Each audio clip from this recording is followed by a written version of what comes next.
Welcome back. Now to a bold attempt to break away. It's not the first time a slice of our state has tried to carve away from California. But tonight, the group behind this latest effort says they have a fighting chance. So let's find out why. CBS 13's Brady Haub joining us live right now in El Dorado County with the person spearheading this latest effort. Brady?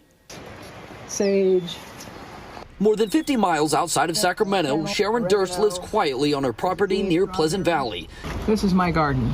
And that's the way she likes it, and argues she and others who live out here feel the same way. This is the best county I've ever lived in. The contrast between city life and hers is one of the many reasons she feels El Dorado County could be its own state. You know, I've come across a way that I think we could make El Dorado a state. It's a complicated task, but it starts with a simple petition.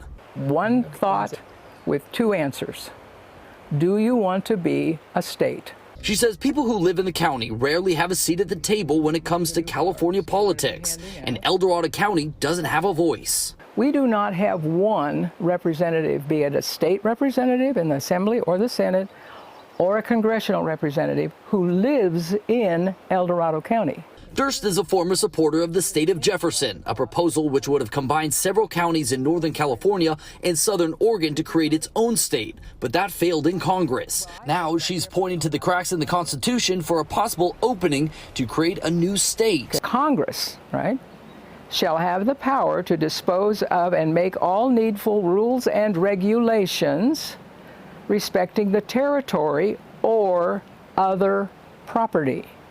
I think we can make an argument that El Dorado County is other property. The idea is interesting, and many have mixed reviews. I can understand why somebody wants to do that, and we're so close to Nevada that it makes sense why they're thinking that way. I just don't know if it'd work.